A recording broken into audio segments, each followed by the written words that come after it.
mga balita, dudublehin ang pasada. Ang mga kontrobersyal, mga viral, mga trending na mga tao. Dalawang mas matinding papasadahan. Mga pangyayaring nakikita sa kalsada. Live na papasadahan. Tambalang John Pel, John Ibanez at Jopel Pelenyo. Doble ang lakas, doble ang tindi.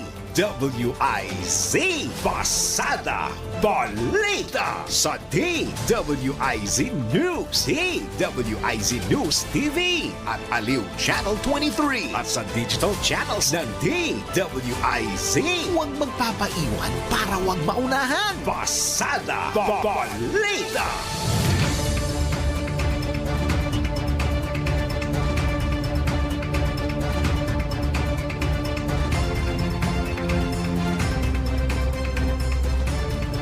Ilipin na po natin ang headlines ngayong araw na ito ng Martes, March 18, 2025.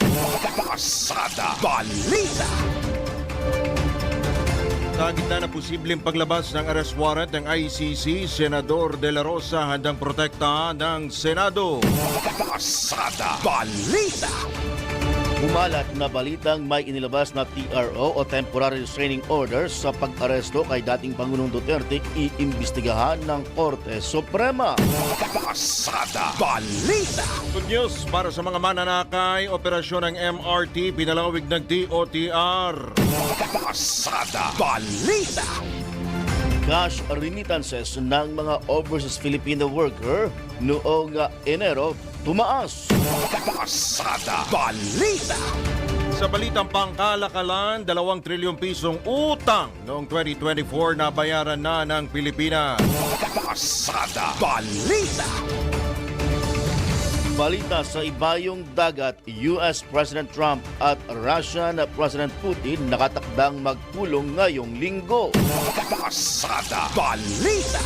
Sa balitang pampalakasan, Carlos De Imus nakapagtala ng panibagong national record sa 20-kilometer race walk.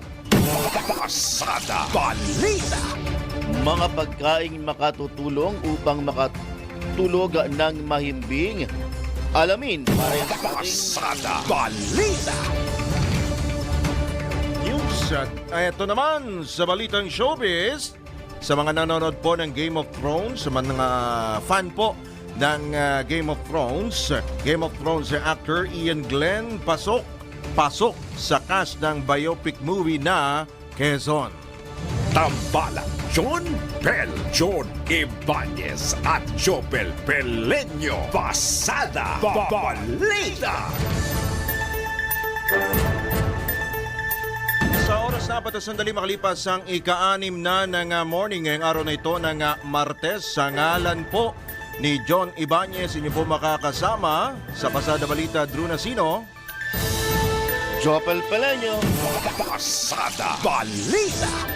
sa detalye nga po ng mga pumapasadang mga balita, hindi haharangin ni Senate President Francis Chis Escudero kung gugustuhin ni Senator Ronald Bato de la Rosa na magpakanlong sa Senado sa oras na maghain ng warrant of arrest o maglabas ng mandamiento de arresto ang International Criminal Court o ICC. Ayon kay Escudero, hindi nila papayagang arestuin si Senator De La Rosa habang nasa loob ito ng mataas na kapulungan ng Kongreso. Sa kasaysayan aniya ng Senado, wala pang dinakip sa loob nito bilang bahagi ng tinatawag na institutional courtesy. Ang naging pasa ng Senado ay ito. Hindi nakabase sa batas, pero nakabase sa tinatawag na institutional courtesy. Hindi papayagan ng Senadong arestuhin ang sinumang miyembro niya sa loob ng Senado, lalo na kung merong sesyon. Ang pinakamatagal na namalagi dito sa Senado ay si Senator Trillanes, na namalagi dito ng humigit kumulang 25 araw. Sa kabila nito, sinabi ng leader ng Senado na hindi nila kukupkupin ng habang panahon ang senador, bagkus ay bibigyan lamang ng sapat na panahon para magawa o mai-avail ang lahat ng legal remedy. afford him every opportunity to avail of legal remedies that he is entitled to. Sa katunayan, ginawa na niya. Dahil co-petitioner siya ni Pangulong Duterte, hindi ba? Sa Supreme Court case, kung saan bagaman walang ginrant na TRO, ay pinasagot yung mga respondent sa kaso at posibleng maaksyonan niya ng Korte Suprema sa hindi malayong hinaharap. Lalo na kung sakasakaling maglabas uli ng warrant ang ICC.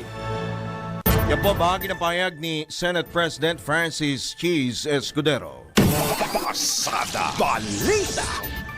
Iginiit ng International Criminal Court o ICC accredited lawyer na si Attorney Joel Butuyan na hindi maililigtas ng Senado ang isa sa mga miyembro nito na si Senator Bato de la Rosa mula sa ICC. Sa katunayan, dapat anyang isuko ng mataas na kapulungan ng Kongreso ang dating hepe ng Philippine National Police sa oras na dumating ang warrant laban dito. Binigyan diin pa ni Attorney Butuyan na mayroong batas kung saan nakasaad na kapag nasa recess ang Senado, wala itong responsibilidad at kakayanan na pigilan ang pag-aresto rito. Nabatid na sinabi mismo ni Senate President Francis Escudero na maaaring magtago sa Senado si De La Rosa sa oras na dumating na ang arrest warrant laban dito.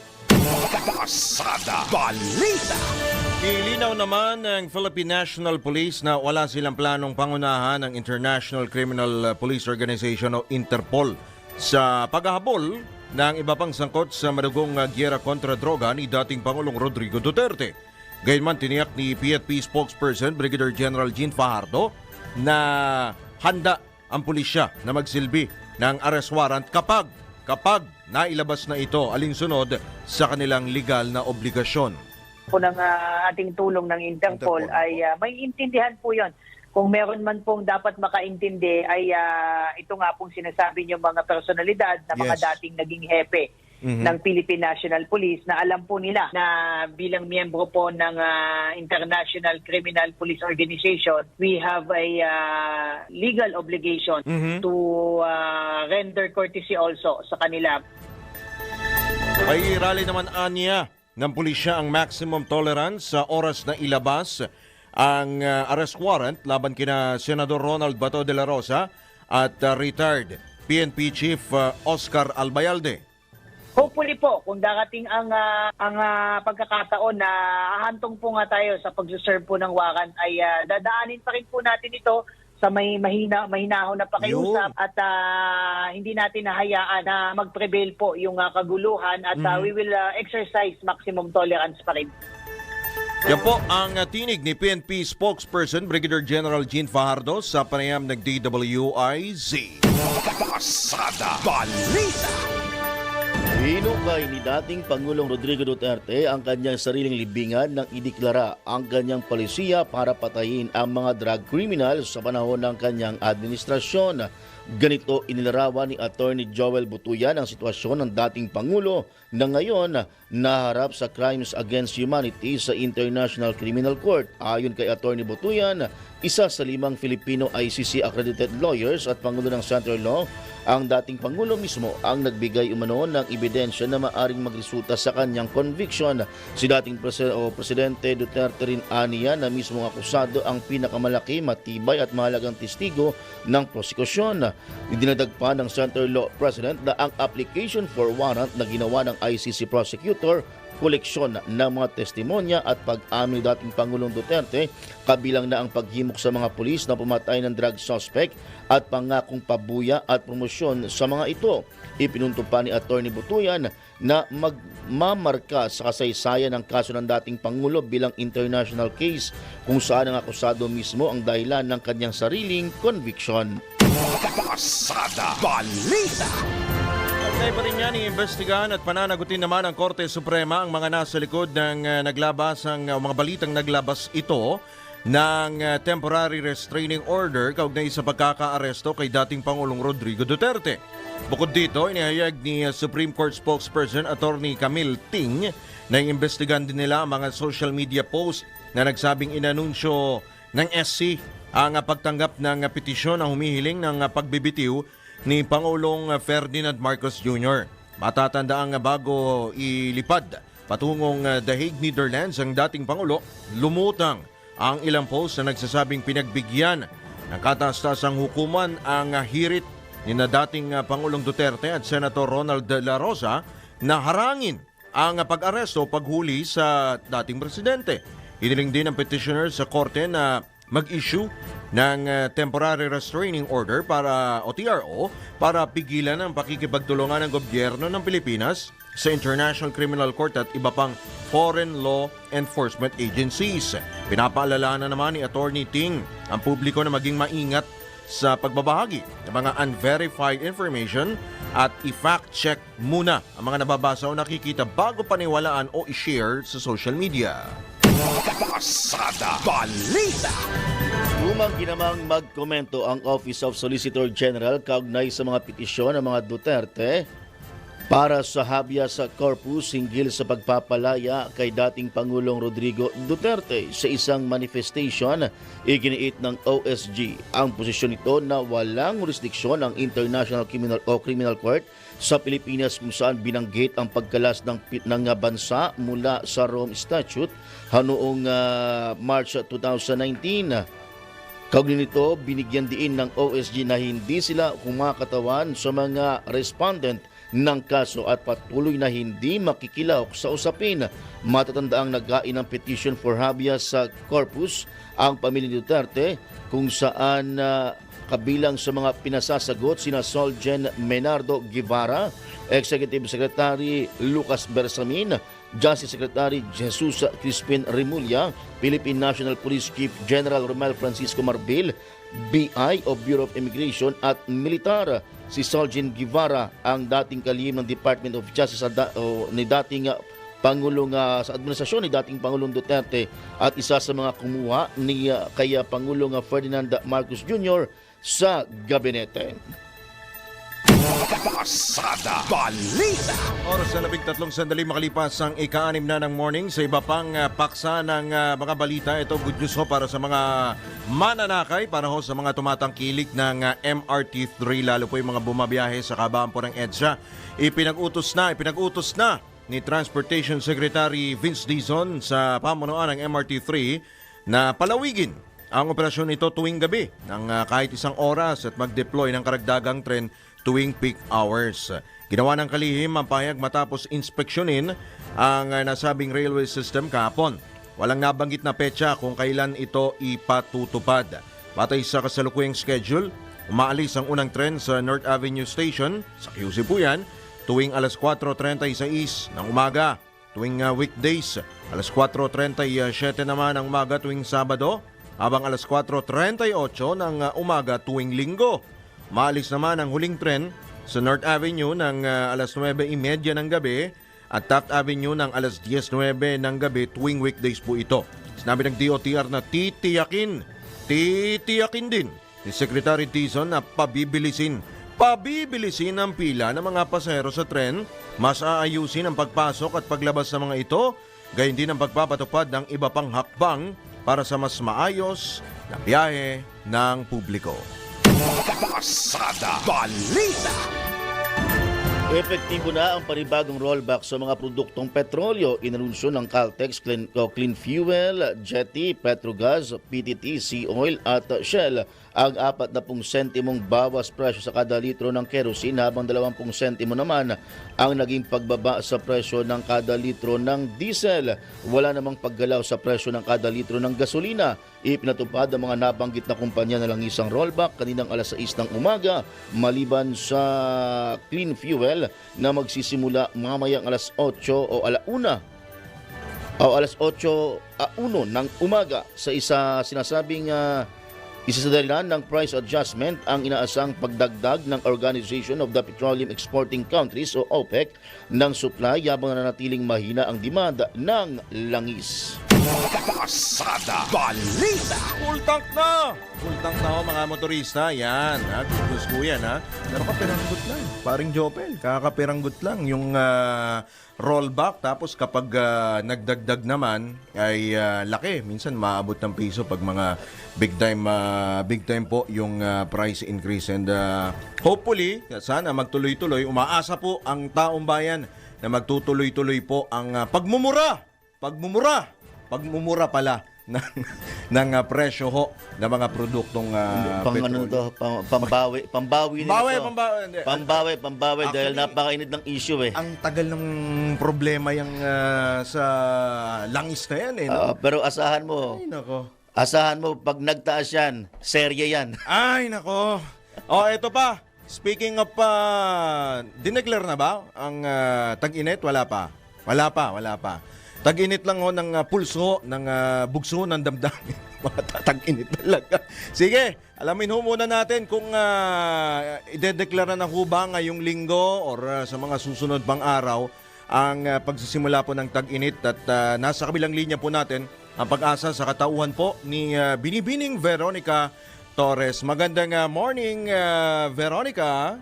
Magandang morning din po sa inyo, pati na rin po sa ating mga taga-subaybay. Ngayong araw nga, asahan pa rin natin na magdadala ng mga paulan ang easterly sa may Zamboanga Peninsula, Basilan, Sulu at Tawi-Tawi. Northeast monsoon naman magpapaulan rin sa Cagayan Valley, Aurora at Quezon. Mas magandang panahon sa nalalabing bahagi ng bansa kung saan sa Metro Manila at nalalabing bahagi ng Luzon may mga tsansa ng mahinang pag-ulan at sa nalalabing bahagi ng bansa mga tsansa naman ng mga localized thunderstorms.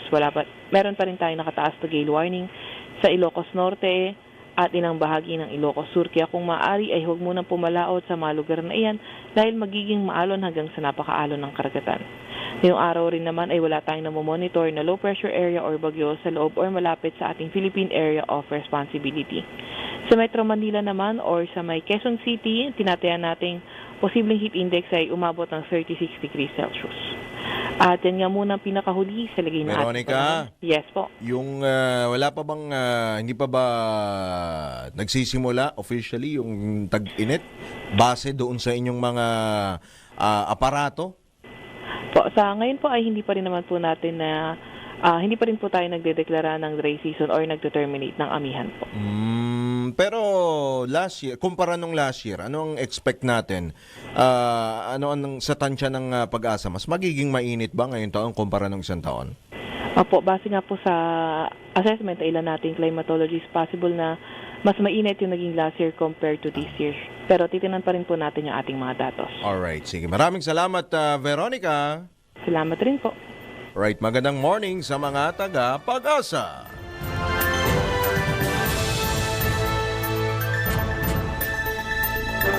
Samantala sa oras na 18 sandali makalipas ang ika-6 na ng morning, itinuturong dahilan ng United Filipino Consumers and Commuters ang smuggling kaya't hindi nararamdaman ng publiko ang pagbaba ng presyo ng produktong petrolyo.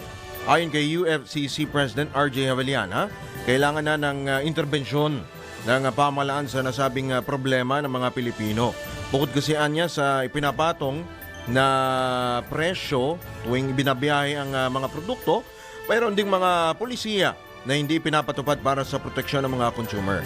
Ipinunto rito ni Javeliana ang iba't ibang uri ng buwis. Yan, yung excise tax na nagpapataas sa presyo ng petrolyo. Matatandang dalawang magkasunod na linggo na nagkaroon ng rollback sa crudo. Pasada Balita.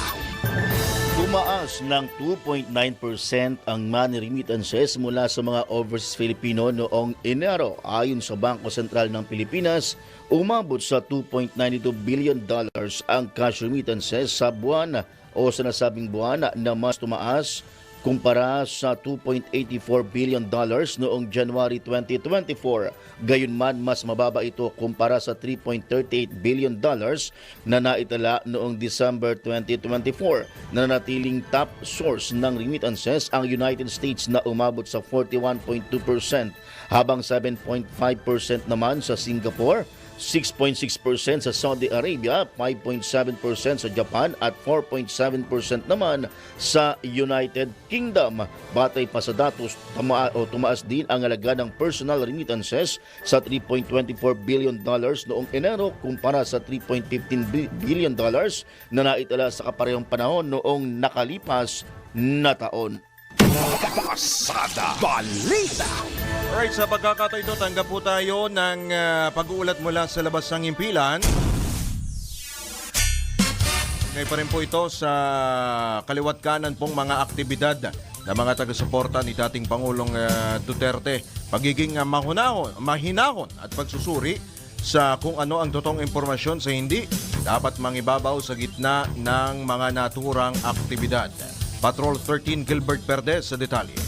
Pairalin ang pagiging mahinahon at pagiging mabusisi sa kung ano ang totoo at pekeng impormasyon. Ito raw ang dapat isaalang-alang ng publiko sa gitna ng mga pahayag ng pagsuporta ng ilang grupo kay dating Pangulong Rodrigo Duterte. Sa briefing dito sa Malacanang, sinabi ni Undersecretary Claire Castro na sila raw sa palasyo concerned sa nangyayari o sitwasyon sa Davao. Gayunpaman hindi raw nila pipigilan ang aksyon ng mga ito.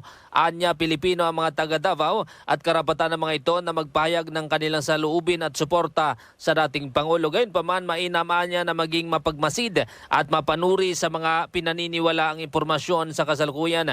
Si Pangulong Marcos naman anya hindi nagpapaapekto sa mga maanghang na salita na ibinabato laban sa kanya. Patrol 13, Gilbert Perdes para sa Himpilang May Totong Lakas. DWIZ, nagbabalita ng tama, naglilingkod ng tama. Pasada Balita. Well, matalino na po yung mga tao ngayon, ano? Alam na kung ano yung totoo. Pag-aresto kay dating Pangulong Duterte, wala daw epekto sa impeachment trial kay VP Sara. Ulat natin ni Patrol 19, Sally Ortega Bueno. Hindi makakaantala at hindi makakaapekto sa itinakdang impeachment trial laban kay Vice President Sara Duterte ang naganap na pag-aresto at inaasahang paglilitis na ng International Criminal Court kay dating Pangulong Rodrigo Duterte. Ayon kay Senate President Chis Escudero, malamang magkasabay ang impeachment trial at ang pagdinig ng ICC kay dating Pangulong Duterte na itinakda sa September 23. Matatandaang sa mungkahing kalendar ni Escudero, umpisahan ng Senado ang impeachment trial July 30 at isasagawa ang paglilitis hanggang sa buwan na Oktubre. Binigyan din ni Escudero na wala namang batas na nag-uutos na ipagpaliban ang impeachment trial dahil may nangyayari sa ICC at dahil may mga kilos protesta. Sakali naman daw na sa Netherlands si Vice President Sara sa mga panahon ng impeachment trial, sinabi ni Senate President Escudero na karapatan nito ng Vice Presidente at magpapatuloy pa rin ang impeachment trial kung saan hindi obligadong dumalo ang Vice President. Wala rin naman na yung batas na nagbabawal sa Vice President na humarap sa ICC bilang abogado ng kanyang ama kung ito man ay kasama sa kanilang plano. Sa mga nananawagan na umpisahan agad ng Senado ang impeachment trial, iginiit ni Escudero na mismong ICC ay matagal ang schedule ng pagdinig sa kaso ni Duterte dahil kailangan ng mahabang preparasyon. Matatandaang sa September 23 pa ang susunod na pagdinig o paglilitis ng ICC. Samantala, sinabi ni Escudero na constitutional right ng mga supporter ng mga Duterte na magsagawa ng kilos protesta basta't ito'y dapat lang tiyaking mapayapa pero hindi ana siya makapapagsasabi kung pwede itong humantong sa panibagong people power. Ito sa Patrol 19, Sally Ortega Bueno para sa Himpilang Metodong Lakas sa DWIZ. Nagbabalita ng tama, naglilingkod ng tama. Kapag may bagong balita, naka-on air, agad-agad, DWIZ Patrol Report. Bago tayo magbigay daan sa ilang pong mga paalala, ito muna, mag-almusal muna tayo. Tayo po muna ay huminga mula po sa mga mabibigat po na issue. Altanghap po sa Pasada Balita. Of course, kasama po natin ang numero 1 ang Palengke Queen po sa Balaton ng radyo mula po dyan sa Valenzuela City, si Aling Bet Samson. Aling Bet. Yes, Drew Ay, Joker. Altanghap tayo. Ang almusal namin, pandesal, 30 pesos. Isasawsaw na lang sa kapiyan. Maliit, malaki. Maliliit, dos ang iste. Kaya 15 yun. Maliliit lang yung pandesal. Pag isiniksik mo sa singsing mo, piupi. Ano isang luno ka? Isang luno ka. Hindi aabot ng alangala eh. Anyway. Grabe ka naman. pag kinagat ko nga, isang lulo na ka, wala lang. Hihigop ka ng kape para mabusog ka. Ano yung bubble gum? Ganon kalupit ang pandesal ngayon. Ayun, pandesal 30 pesos, 15 na yan, maliliit nga lang. Kape 2 in 1, dalawa 26, bali 4 na yan. Yung bigas 50 pesos per kilo, Drew. Sa tanghalian, magigisa ako ng sayote. Yan, kasi mura sayote 40 per kilo eh. Minsan 35 lang, kaya 20 yung kalahati na sayote. Yung giniling, kalahating kilo din. Sibuyas, kamatis, 15. Ah. Ang mantika ko, 20 pesos kalahating lapad. Limang itlog, ilalaga ko yan. At saka patatas talagang 20. So, sa hapunan, magigisa ako ng giniling na merong 5 boiled eggs at patatas. Wow. So, matotal mula almusal, tanghalian, Kano? at hapunan, 401 pesos para sa 5 taong mahinang kumain dahil yung 3 wala sa bahay. Ayan. 400 may butal ka pa? Kaya nga, buti nila, may piso ako sa bulsa dahil 400 lang yung dala kong pera. Wala akong panghulog talaga siya. O nga pala, dahil umiinit na ang panahon, Aling Bet, yung mga pagkain, dapat, kumbaga, isinupin natin kung kakainin pa lalo sa hapunan para hindi madaling mapanis o hindi madaling masira. Kasi alam mo naman, kapag, lalo yung kanin, di ba? Alam mo naman yan. Kailangan maganda saing mo kasi pag hindi maganda saing mo, malata, panis yan. Kami nilalagyan yung mga namin ulam na ingatan natin yan. Kami nilalagyan namin suka para hindi mapanis agad yung kanin. Kaya iinitin ng kinagabihan ng hapunan para hindi masira. Kasi mainit nga ang panahon, di ba, Aling Bet? Kailangan ingatan lahat ng pagkain. Lalo Pati yung mga ulam, kamatis. siyempre, pati ulam. Yung mga kamatis, kung may rep tayo, ipasok agad sa rep para mainit ng maayos pag pangal ang ulam mo. Pangatlong ulam. Pangatlo. Yun. Okay, ako pa rin ang nag-iisang palanggi ko ng DWIC Bets Samson. Nagbabalik na lang tama, naglilingkod ng tama. At bro, nagbabudget ako ng tama para makakain tayo ng tama. Siyempre! Pasada Balita. Ayan ho, ang palengke queen po natin, si Aling Bet mula ho dyan sa lungsod po ng Valenzuela. Good morning po sa mga namamalengke dyan po sa Valenzuela at sa mga nanay, tatay, mga lola, tita, mga nagbabudget po sa oras po na ito. At tayo po ay magbabalik makalipas lamang po ang mga paalala mula po sa ating himpilan. Oras! 28 sandali makalipas ang ika-6 na ng morning. That time check was brought to you by Bingo Plus. Download Bingo Plus app now in Google Play and App Store for a chance to win up to 312 million pesos jackpot prize. Visit bingoplus.com to learn more. With Bingo Plus, bingo sa saya, plus sa panalo. Pasada Balita. Ibanez at Jobel Pelenyo. Pasada Balita.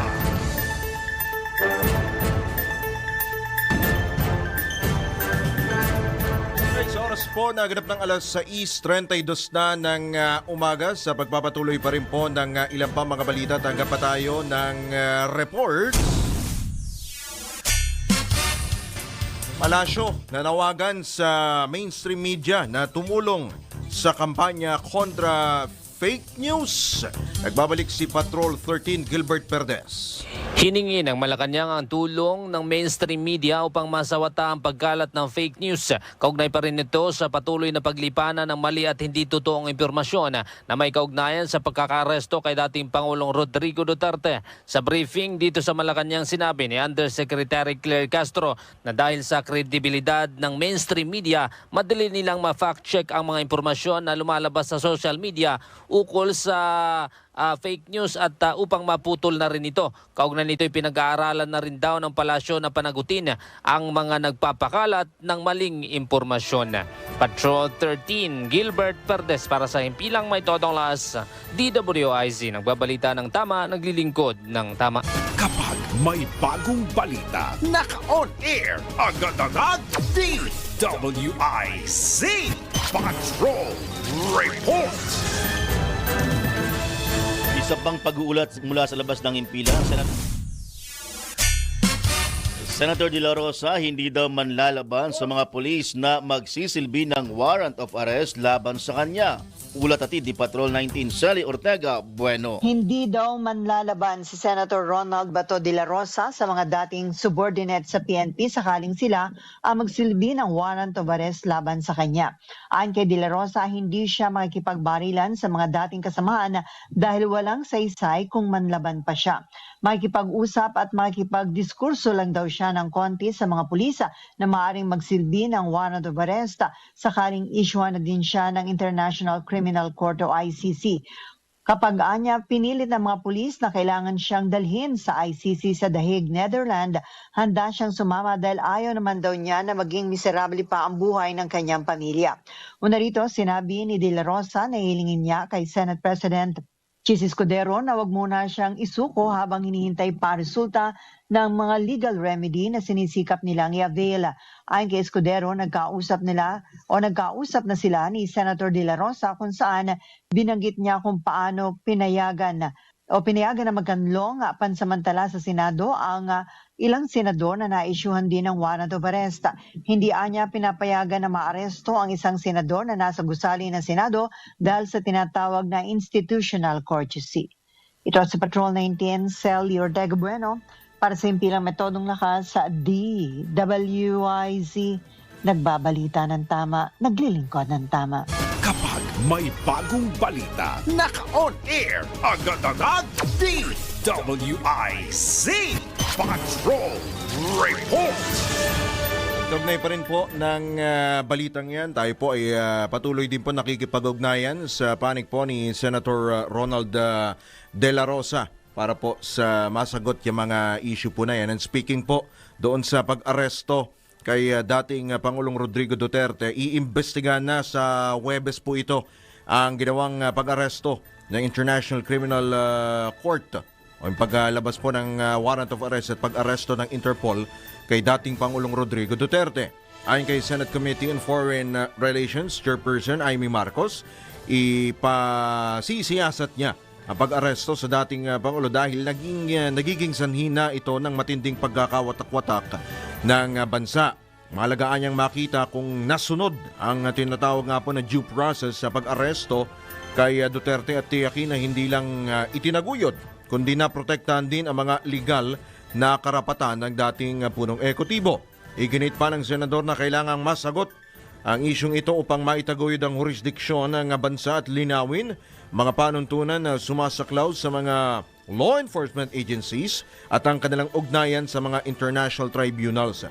Ipatatawag din ng Presidential Sister sa pagdinig ang mga opisyal ng PNP, Office for Transportation and Security ng DOTR, National Security Council, Civil Aviation Authority of the Philippines at iba pang resource persons at mga testigo.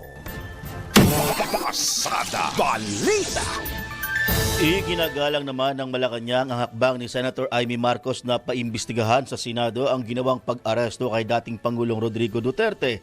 Ayon kay Palace Press Officer Undersecretary Claire Castro, hindi pipigilan ng palasyo ang hakbang ng Presidential Sister lalo na kung ito'y in aid of legislation. Tiniyak din ni Yusek Castro na hindi haharangin ng pamahalaan na humarap sa investigasyon ng mga taong nagpatupad ng arrest warrant laban sa dating Pangulo. Muli namang nanindigan ang palace official na sumunod lamang sila sa batas sa ginawang pag-aresto kay dating Pangulong Duterte. Pero may binabanggit nga na dun sa Article 59 kasi ng ICC rules. Yes.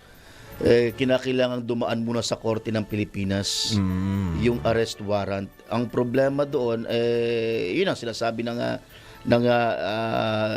ibang law expert na hindi nasunod. Kanya-kanya kasi silang interpretasyon doon pero po sa ICC rules. Pero kung susundin mo kasi yung Article 59, dapat dumaan sa local court. Local court ng Pilipinas. Pero ang ano doon yun na nga yung sinabi na minadali, kaya binabanggit nila na parang kinidnap. Ito yung pino-point out ng panig ni dating Pangulong Duterte. Abangan natin. Huwebes yan, no? Huwebes. Ano ba ngayon? Martes. Huwebes yung investigasyon ni Senator Amy. Pati nga yung Solgen, di ba? Hindi lang ata nabanggit sa balita natin. May statement sila kanina na sila ay, sabi ni Solicitor General Menardo Guevara, may statement sila tungkol nga doon sa petisyon nung magkakapatid na Duterte. Na yung sa habeas corpus petition. Kumbaga parang nahirapan na siyang ipagtanggol sa napakarami nga naman ng mga nandyan pa yung naging komplikado itong issue na ito lalo nga nung March 11, di ba? Batid naman natin na nagkaroon ng standoff, matatawag nating standoff yun dahil inabot na yun ng gabi bago tuluyang napakinukod, bago tuluyang pong napahupa ang tensyon. Pero hindi pa ho tapos dahil hanggang September pa tayo. Marami pa ho pwedeng mangyari dito po sa issue po na ito. Lalampas pa ho yung election, of course. By September 23 ay dyan na po natin makikita kung ano na po ang merong dalawang senaryo binabanggit din si Attorney Joel Butuyan. Siya yung ng ICC. Kumbaga siya po ang isa po siya sa limang kasama ni Attorney Harry Roque, kasama din siya ni Attorney Harry Roque. Isa po dun sila sa lima na ICC accredited lawyers or mga kinatawan po, no? So meron ho siyang dalawang senaryo na binanggit dito. Yung isa sa mga senaryo, yung posible pong paghain ng kampo po ng dating Pangulong Duterte, o magfa-file sila ng yung kanilang argumento doon sa ICC. Igigiit nila na yun po ay illegal arrest, di ba, doon sa ICC. And then yung paghahain pa ng yung tinatawag nila na interim release. Yun ang aabangan din po natin. Isa pa yung punto natin doon sa sa Soldier, ang hirit na interim release. Ang sabi nga diyan ni Solicitor General Kibara, kaya umatras sila dahil nga sa nanindigan sila na wala sa jurisdiction ng Pilipinas o walang jurisdiction sa Pilipinas ang ICC. Kahit banggitin natin na dati siyang Justice Secretary din siya. Justice Secretary na nanungkulan sa dating Pangulo. Ang punto kasi doon, ang sinusunod niya doon yung pag-alis natin, pag-atras natin sa ICC. Sa Rome Statute. Sa Rome Statute. Kaya kumbaga parang may malaking punto kung titingnan talaga natin. Kasi nga naman, wala ka ng jurisdiction, pero bigla kang isinuko sa ibang bansa na hindi mo lang nabibigyan ng due process sa Pilipinas. Sabi nga ayun nga yung pinupunto ng kampo naman ni FPRRD na dapat may due process. Malamang nakita rin ng Solgen na parang taliwas ito sa binabanggit ng Pangulong Marcos na hindi tayo makikipagkaisa o hindi natin sinusuportahan ang ICC dahil nga sa wala yung jurisdiction sa atin. Pero sa nangyari, mukhang taliwas ito kasi parang naisuko natin yung soberenya.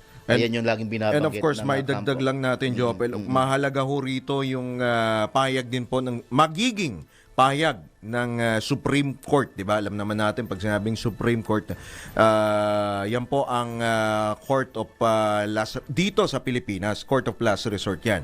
Pero yung Court of Last Resort na sinasabi ni dating yumaong Senador Miriam Santiago, ang ICC. Kapag hindi na gumana o gumulong yung wheels of justice na tinatawag po sa isa pong particular na bansa. Pero sa palagay mo ba, parang Drew, sa nangyari, naging last resort ba ang ICC? Ang inaabangan ko nga yung Supreme Court. Supreme Court. Kaso nga, 'di ba? Nagkaroon nga ng hinintay nila, 'di ba? Nagpunta pa sila doon sa yung timely, yung yung timing po ng mga senaryo, diyan po nagkatalo-talo Kasi 'di ba, inaresto si anong araw 'yung Martes, no? Martes 'yon, March 11. So nagkaroon pa nagstay pa sila doon sa Villamor Air Base. Dapat doon pa lang yung sa paghahain pa lang ng warrant, talagang dapat kumilos na ho din ho yung o kung natanggap ho ng Korte Suprema agad-agad. Kasi di ba anong oras ba natanggap nila yung petisyon ni dating ni Senador hapon na kasi. So doon po talaga nagkaroon ng naging challenge po yung oras. Pero yung warrant of arrest, dumaan ba sa Korte ng Pilipinas? Yan na ho ang isa ho sa mga dapat din hong pulsuhan at dapat din pong ipaliwanag. Marami hong mga kanya-kanya rin hong interpretasyon. Kasi ang alam ko, ang lumapit sa Korte, yung sa side na ni FPRRD, hindi talaga yung side gobyerno ng gobyerno ng Pilipinas. Na prosecution. Kaya kumbaga parang yun nga yung kino-question ng panig ni dating Pangulong Duterte. Siyempre. At tayo rin po ay bukas din po ang atin pong himpilan para naman po sa panig naman po ng Korte Suprema hinggil nga po sa issue pong ito sa pag-aresto kay dating Pangulong Rodrigo Duterte. Susubukan po nating makuha po ang side po ng Supreme Court. At sige, kung makuha po, kung papala rin tayo po muna ay magbabalik at magbibigay daan po muna sa ilang pong mga paalala. Oras! 15 minuto bago sumapit ang ganap na alas 7 ng morning. Oras hatid sa inyo ng PhilHealth para sa bawat Filipino. Oras hatid sa inyo ng Arena Plus. Sa Arena Plus, astig sa sports. Download Arena Plus app now in App Store. You can watch it also on arenaplus.ph. Sa Arena Plus, astig sa sports. Gaming is for 21 years old and above only. Keep it fun, game responsibly. Pasada Balik Tambala John Bell, John Ibanez at Jobel Pelenyo. Pasada Balita. Tayo po ay nagbabalik sa Pasada Balita sa oras na 11 minuto bago sumapit po ang ikapito ng umaga sa pagpapatuloy pa rin po ng ilang pa mga balita at mga issue ngayong araw po na ito ng Martes. Umaasa si Senate President Francis Chis Escudero na magiging daan para sa pagkakaisa ng mga Pilipino ang gagawing investigasyon ni Senate Committee on Foreign Relations Chairperson Amy Marcos kaugnay sa ginawang pag-aresto kay dating Pangulong Rodrigo Duterte. Ayon kay Senate President Escudero, suportado niya ang hakbang ng presidential sister lalo na kung sa tingin nito ay maiibsan ang pagkakawatak-watak ng bansa o ng mga mamamayan matapos ang ginawang pagdakip sa dating Pangulo. Maganda rin anya na mabigyang linaw sa pagdinig ang mga katanungan, pangamba at pag-aalinlangan ng publiko sa nasabing usapin. Kung ang concern ni Senator Amy ay grabe na yung divisiveness o pagkakawatak-watak natin, edi sana ang maging dulo ng kanyang pagdinig ay maghilom tayo at magkaroon ng pagkakaisang muli at hindi lalo pang dagdagan yung divisiveness o pagkakaaway-away natin. Kung yun ang pakay niya, sang-ayon ako sa pakay na yon. Para mabigyang linaw, tulad ng mga binanggit ko ngayon, para mabigyang linaw ilang katanungan na meron ang ilan sa ating mga kababayan at mga alinlangan na meron sila marahil kaugnay nito, o mga pangamba na meron sila kaugnay nito. Sana hindi makadagdag yung pagdinig na niya kaugnay sa lalong paglalim pa ng sugat at hidwaan sa pagitan ng ating mga kababayan. Yan po muli ang bahagi ng pahayag ni Senate President Francis Chis Escudero. Pasada Balita. Ito naman, parang medyo may konting pagkambyo dito si Congressman Robert Barbers.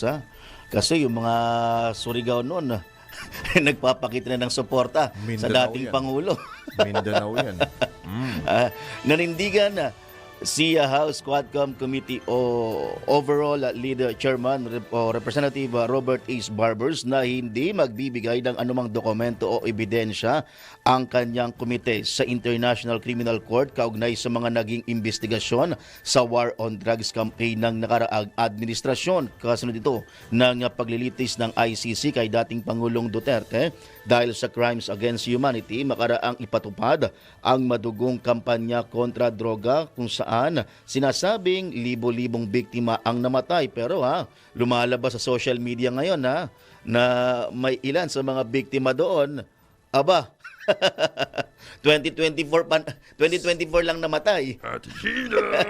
Si Aling Si Aling Sheila. Sheila. Akala ko Shena. Sheila pala. Sheila. Oo. Ah, Si Aling Sheila. At Shena! Ang galing na ng social media ngayon no? Talagang, akala mo nasa Oscar Award nung tawagin yung pangalan.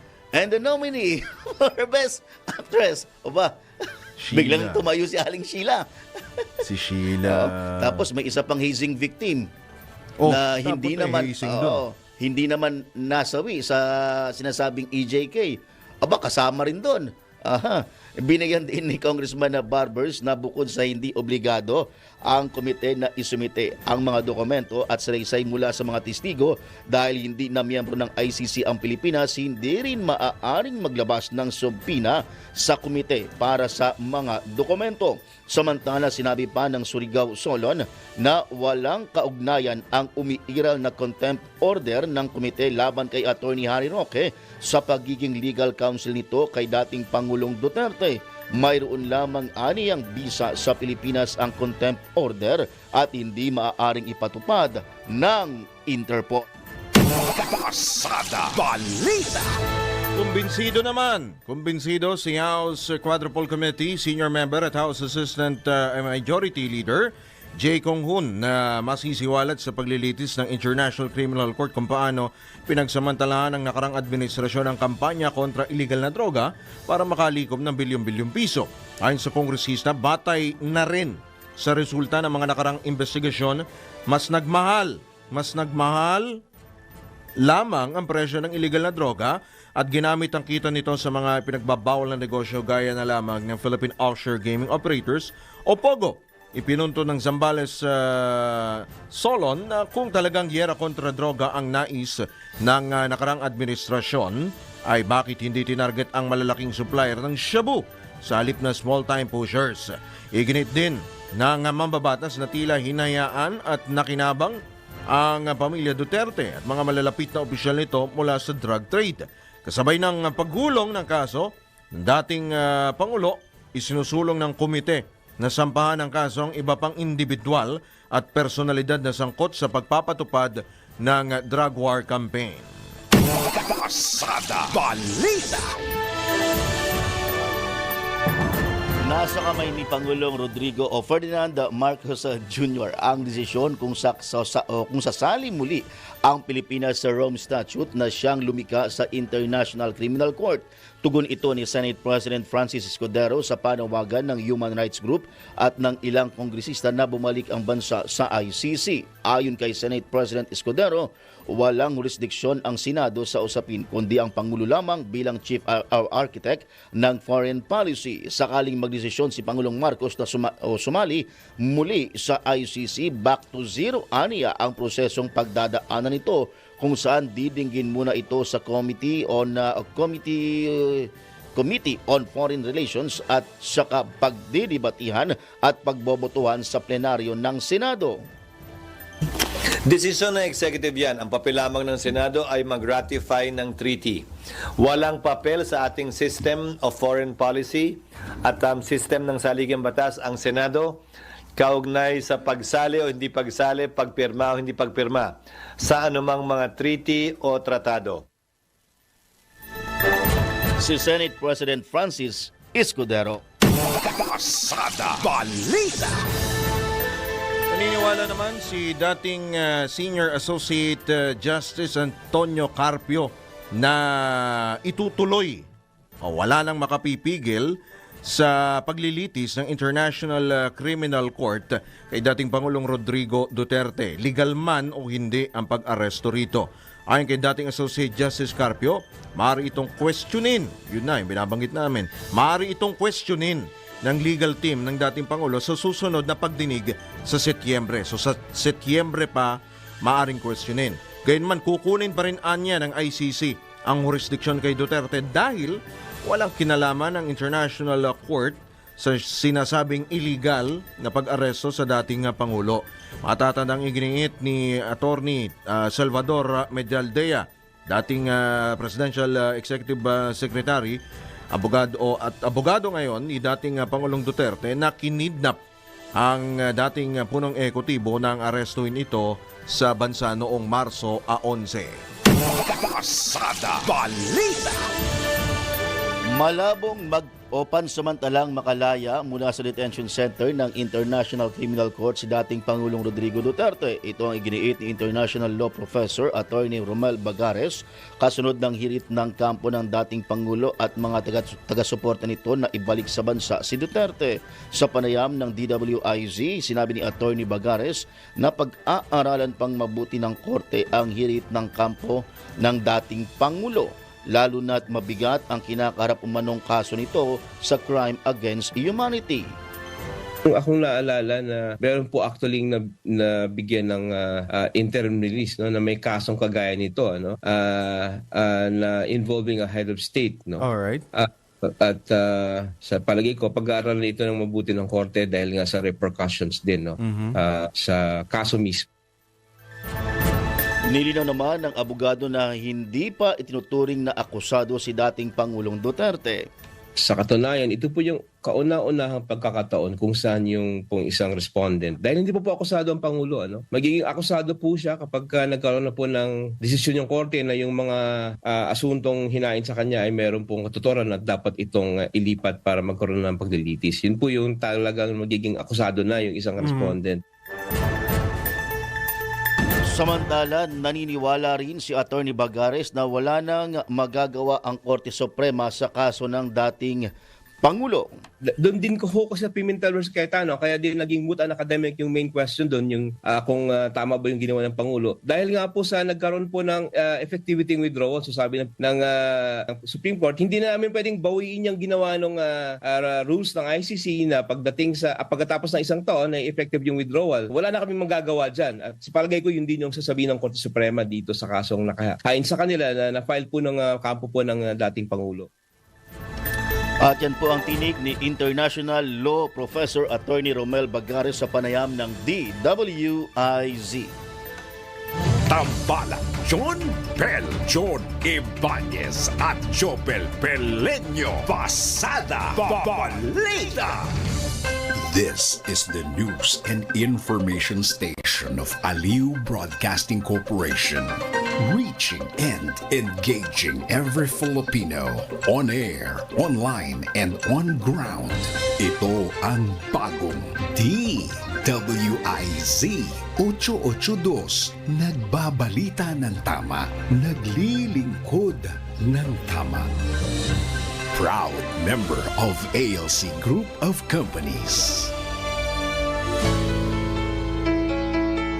Sa oras na eksakto en punto alas 7 na ng morning, atin po munang pakinggan ang mensahe mula po sa ating ama ng himpilan, ang ama po ng Aliw Broadcasting Corporation. Mensahe po mula kay Boss D. Edgar A.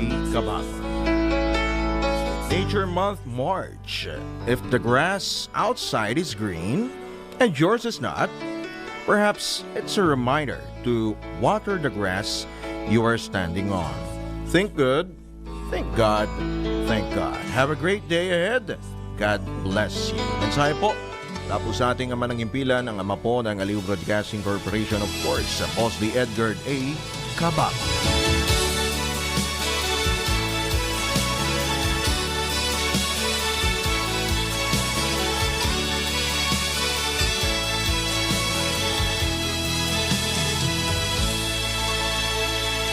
Ang mga balita, dudublihin ang pasada. Ang mga kontrobersyal, mga viral, mga trending na mga tao. Dalawang mas matinding papasadahan. Mga pangyayaring nakikita sa kalsada. Live na papasadahan. Tambalang John Bell, John Ibanez at Jobel Pelenyo. Doble ang lakas, doble ang tindi. DWIZ Pasada Balita sa DWIZ News, DWIZ News TV at Aliw Channel 23 at sa digital channels ng DWIZ.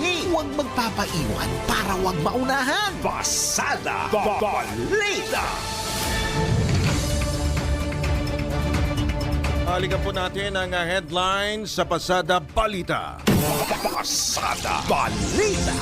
Pag-aresto kay dating Pangulong Rodrigo Duterte, iimbestiga na sa Senado. Pasada Balita. Korte Suprema pananagutin ang may pakana sa pagpapakalat ng impormasyon na may inilabas na TRO sa pag-aresto kay dating Pangulong Duterte. Pasada Balita. Pamunuan ng MRT3, inatasan ng DOTR na magdagdag ng tren tuwing peak hours. Pasada Balita. OFW cash remittances noong Enero tumaas ng 2.9%. Pasada Balita. Sa balitang pangkalakalan, 2 trilyong pisong utang noong 2024 na bayaran na ng Pilipinas. Pasada Balita. Balita sa ibayong dagat, US President Trump at Russian President Putin nakatakdang magpulong ngayong linggo. Pasada Balita. Sa balitang pampalakasan, Carlos De Imus nakapagdala ng panibagong national record sa 20-kilometer race walk. Pasada Balita. Balitang pangkalusugan, mga pagkaing makatutulong upang makatulog ng mahimbing alamin. Pasada Balita. At sa showbiz, Game of Thrones actor Ian Glenn pasok sa cast ng biopic movie na Quezon. Tambalan, John Bell, John Ibanez at Jobel Pelenyo. Pasada Balita. Oras na sandali makalipas po ang ikapito ng umaga. Kayo pa rin po ay nakatutok, nakikinig sa Impilang May Todo Lakas, DWIC 882 at Aliw Channel 23. Ngayong araw po na ito ng 18 ng Marso taong 2025. Sa ngalan pa rin po ni John Ibanez Drunasino. Jopel Pelenyo. Pasada Balita. Sa pagpapatuloy ng mga mainit na balita, posibleng magkaroon ng negatibong epekto sa kahilingan ni dating Pangulong Rodrigo Duterte na pansamantalang makalaya posibleng magkaroon ng negatibong epekto ang social media attacks o mga posts ng kanyang mga taga-suporta laban sa hukom na humahawak ng kanyang kaso sa International Criminal Court at ang mga malawakang kilos protesta. Ayon kay Attorney Joel Butuyan, ang ICC accredited lawyer, nakikita na mga hukom na sobrang lakas ng impluensya at puwersa ng kampo ni dating Pangulong Digong dahil umabot sa International Criminal Court ang mga pambubuli at pangaharas ng mga ito. Ang pinakamahalagaan niyang tinitignan ng judge para payagan ang pansamantalang pagpapalaya o interim release ay dapat mayroong matindi at kagyat na pangangailangan. Bukod pa rito, binigyang diin ni Butuyan na kalakip ng nasabing dahilan ang ilang kondisyon kabilang ang posibilidad na pakialaman ng ebidensya at pananakot sa mga saksi o testigo. Iginiit ng abogado na nalalabag ang ilang kondisyon dahil sa mga ginagawa ng mga taga-suporta ng dating Pangulo. Pasada Balita. Pero maalala ko lang, paring Drew, may binanggit kahapon si attorney, yung nakausap natin na Bagares, na yung mga ipinapakita ngayon na kilos protesta bilang pagsuporta mga peace indignation na rally, pagpapakita kasi na parang mas maraming may gusto sa paraan ng pamumuno ni Pangulong Duterte, at binanggit niya na may dating din ito, may magandang epekto rin ito factor ito. May magandang epekto ito dito nga sa pagdinig ng kaso ni FPRRD. So, kumbaga parang magkaiba talaga ng pananaw ang mga abogado, ano? May kanya-kanyang argumento. Iba yung interpretasyon, kanya-kanyang argumento. Samantala, handa namang tulungan ni Kingdom of Jesus Christ founder Pastor Apollo C. Kibuloy ang kaibigan na si dating Pangulong Rodrigo Duterte. Ayon kay Attorney Israelito Torion, kabilang siya at ang iba pang mga miyembro ng KOJC sa magpapadala ng suporta o magbibigay ng suporta sa dating Pangulo. Nakikisimpatya rin anya ang kanyang kliyente sa nangyari sa kaibigan. Matatandaang isa si Attorney Torion sa mga naggain ng petisyon sa Korte Suprema para matutulan ang aresto o pag-aresto ng International Criminal Court kay dating Pangulong Duterte. Pasada Balita. Ang latest po ay mula dyan sa The Hague, Netherlands. Latest po mula kay dating presidential spokesman na Attorney Harry Roque. Dinala sa clinic ng detention facility ng ICC si dating Pangulong Rodrigo Duterte. Ito ay upang mamonitor ang kondisyon ng dating Pangulo dahil sinasabing nagkulang ang gamot nito. Nakakalimutan pong dalhin yung mga gamot. Ayon kay Attorney Roque na ipadala na ang mga gamot ni Duterte sa The Hague pero hindi nito ibinahagi ang kalagayan ng dating Pangulo. Iginiit pa ni Roque na substitute medicine lang ang ibinigay sa dating Pangulo kahit alam na ng mga doktor doon ang gamot na ito kung kaya't nagpadala na sila nung yung pang-maintenance mo niya na may kasama pong prescription. Pasada Balita. Oh, kaso 26 daw yun eh. Ang banggit ni Senator Bongo, 26 medicines. Parang si nabubuhay si Eddie Garcia, ang daming gamot din ni Eddie Garcia. Kasi syempre, sa edad. Diba? Edad. Naalala ko si Eddie Garcia kapag yung may taping, di ba? Talagang unang-una yan. Kung di nalilate yan sa mga taping. Kaya nga ginit dati ni Kaya nga giniit ni Senator Bongo nung bago arestuin si PRRD pagdating dito sa baka pa pwedeng dalhin mo na sa Cardinal Sin Hospital. Pagamot muna. Tsaka tinuturukan daw kasi ng basta may tinuturok para sa kalusugan. Ayun na. Tama-tama pala ito, paring Jopel, sapagkat tayo naman, lahat naman tayo ay mukhang mataas yung bill natin ngayon. Dahil tag-init, sagad-sagad yung gamit ho ng aircon. Marami ho ang gumagamit ho ng mga cooling appliances, gaya din po ng mga electric fan. Good news din ho ito sapagkat meron pong refund ang Meralco. Alamin ho natin kung ano na ho ang update, kailan ho ba natin mararamdaman, malalasap yan pong refund ho na yan at hanggang magkano ba. Although ang binabanggit ho dito ng ERC, ng Meralco, nasa 20 billion pesos yung i-refund. Pero sa bawat consumer, alamin ho natin kung magkano yung magiging refund. Nasa kabilang linya po natin ang public relations head ng Meralco sa katauhan po ni Binibining Claire Feliciano. Magandang morning po, Ms. Claire. Welcome po muli sa DWICLU Channel 23. Drew Nasino po at Jopel Peleño. Good morning po, Sir Jopel and Sir Drew, at magandang umaga po sa lahat ng nakasubaybay sa atin ngayong araw. Opo. Ma'am, nakaabang na ho kami sa good news po ninyo dahil mataas hong bill namin ni Jopel. Pero well, anyway, ito hong refund ho na ito, kailan ho ba namin ho ito mararamdaman? Opo sir, so tama kayo, natanggap na namin yung order ng Energy Regulatory Commission na nagbigay po ng provisional authority sa amin dito sa Meralco na ipatupad itong inapply po naming refund. The refund, tama po kayo, it's around 19.96, so rounded off is 20 billion pesos at katumbas po niyan 20 centavos kada kilowatt hour. Over the next 3 years o 36 months o hanggang makumpleto ang refund for our residential customers. So mararamdaman po yan starting this billing month, April billing. We're really hoping na dahil magkakaroon po ng refund, makakatulong yan para magkaroon naman ng relief para sa ating mga customers. Especially ngayon nga, ito nga tama po kayo, papasok na ang panahon ng tag-init. And usually kapag ganitong panahon ay talagang sumisipa po ang ating konsumo dahil sa init ng panahon. So very timely po yung pag-aproba nitong refund application and makakaasa naman po kayo na sa susunod na billing ay ipapatupad na namin ito kaagad. So tama ho ba 20 centavos per kilowatt hour?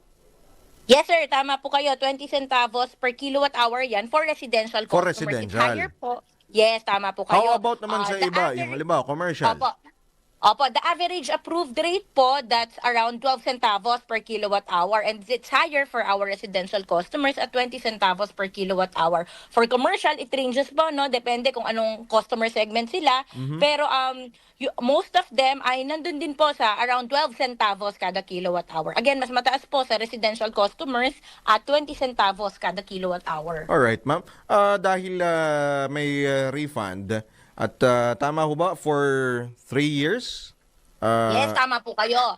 Mag-a-appear yan, sir, no? Katulad ng mga previous refunds ng Meralco, mag-a-appear yan as a separate line item sa power bills ng ating customers. So sa makikita bill. po nila dun sa bill breakdown nila na merong naka-separate na line item for Okay. this particular refund, and makikita po nila yung refund rate na 20 centavos per kilowatt hour.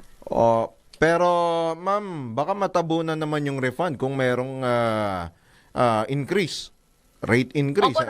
Opo. Well, actually, sir, itong refund na to talagang inaasahan naming makatulong kung magkakaroon man ng pagtaas sa ibang bill components. Although talaga, sir, tama kayo, historically, kapag ganitong panahon, sumisipa ang panahon, tumataas ang demand, and alam naman po natin, pag mataas ang demand, naaapektuhan din ng ating presyuhan sa kuryente, particularly itong generation charge. Although sa ngayon, medyo maaga pa po, no, hindi pa po natin masabi kung ano yung magiging paggalaw. But hopefully po talaga, kahit pa paano matemper nitong refund kung ano man yung kung magkakaroon man ng pagtaas. Nonetheless, this is a welcome development for us.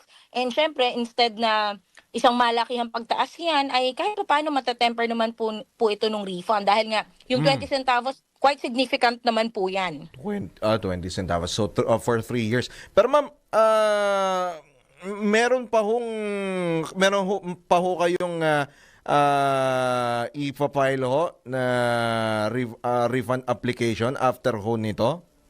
Yes, sir, tama kayo. Kasi, sir, itong refund na ito, itong 20 billion na initial computation that covers po, actually, ang pinag-ugatan nito ay inideklara po ng ERC na lapse period yung July 2022 until June 2025. Supposedly po kasi yung period na yan under yung tinatawag naming 5th regulatory period kung saan magkakaroon ng bagong rates ang Meralco.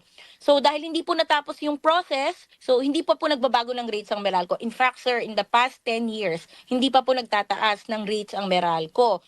So, idineklara po ng ERC na lapse period. As a result, nagkaroon po tayo ng ganitong computation. Pero may natitira pang 6 months kasi itong 20 billion po, July 2022 hanggang December 2024. Kasi kinocompute po natin yung actual. So, wala pa po tayong computation for dun sa actual na nakolekta natin from January to June of this year. So, yun po, yung last 6 months na yun, once makompleto natin yun, i-compute ulit ng Meralco yan, and then subsequently i-apply din po natin. So wala pa kayong computation para dun sa susunod na refund? Opo, sir. Kasi yung basis po nun, kailangan malaman natin kung magkano po ba yung actual. Ang tawag po natin dyan, actual weighted average tariff. So magkano po ba yung actual na nasingil natin? Yun, diba, yes, tama po kayo. Yes, tama kayo, sir. Naawat ba? So, kailangan po ma-incur muna natin kasi wala tayong basehan ng actual kung hindi pa tapos yung period na yon. But rest assured naman po na pagkatapos ng 6-month period o yung coverage ng lapse period, ay gagawin natin ang computation at i-apply naman po natin yan sa ERC agad-agad. Alright, so milyon hong mga customer ang maari pong makinabang nitong refund. Yung susunod na refund application, possible abutin din na ilang taon ito, no? Yes, sir. Taon din, You mean ilang taon na yes, ilang taon na. implementation, Opo. sir? Yes, sir. Usually, depende po yan kung magkano yung magiging actual. And then, kami po sa Meralco, ang nangyayari po, we propose kung ilang months po. And then, the ERC naman po yung nagde-determine kung tama ba to. Of course, the ERC will be the last say kung gaano bang katagal dapat i-implement at kung magkano ba yung actual na dapat nating i-implement na refund. So wala pa namang dahil wala pa namang decision dyan, wala pa naman ng kumbaga hindi pa umuusad. Dito muna tayo sa unang refund, yung sa 20 billion. And ma'am, meron mga nagtatanong dahil yun na nga binabanggit niyo na kanina, marami mataas ang demand sa kuryente dahil mainit. Meron ba hong asahan na adjustment, rate adjustment, whether it's increase or decrease ng rate this year? Sa ngayon, sir, ito papasok na po yung tag-init, and historically po kapag ganitong Increase panahon talaga. ay talagang yes, sir, no. Actually kasi again, yung dalawang factors po na nakakaapekto dun sa bayarin natin buwan-buwan. Yung isa po diyan yung rate ng Meralco na nagbabago yan every month. Depende kung ano po yung magiging charges na sinisingil sa atin ng mga suppliers, kagaya ng mga pinagkukunan natin ng kuryente, ng grid operator. Although historically din, pataas po yan kasama, dahil nga tumataas nga po yung demand, no? And then, yung isa pong nakakaapekto naman ay yung konsumo. So usually po, nakakarinig po tayo ng mga customer na nagsasabing, di naman nagbago yung konsumo ko eh. Pero bakit tumataas yung bayarin ko? Well, one of that is the rate po na nag-a-adjust. But of course, minsan po hindi lang po natin alam no na hindi tumataas dahil hindi tayo nagdadagdag ng aircon, ng electric fan, ganyan, ng mga appliances. Pero actually, sir, nakikita natin talaga based on actual data, no? Tumataas po talaga ang konsumo dahil mainit ang panahon. So, sometimes di tayo mindful, mas matagal natin ginagamit yung aircon, mas matagal natin ginagamit yung mga electric fan, and kapag mainit ang panahon, it requires more energy to run them, which translates to higher consumption. So, kapag ganyan po, nakita natin actually last year alone, yung demand po yung consumption po ng ating customers. Tumaas po yan between 20 to 33% during the summer months. Kaya talagang nakikita natin yung trend. Pataas po siya talaga kapag panahon ng tag-init. Kaya patuloy po yung pagpaalala natin sa ating mga customers, na especially kapag ganitong season, ay patuloy pa rin po tayong mag-practice ng matalino at masinop na paggamit ng kuryente. Opo, ma'am, doon sa kanina yung aside from that, yung refund, ito pong 20 billion ito po ibahagi po ng 100 billion pesos na supposedly refund po ng Meralco sa mga consumer.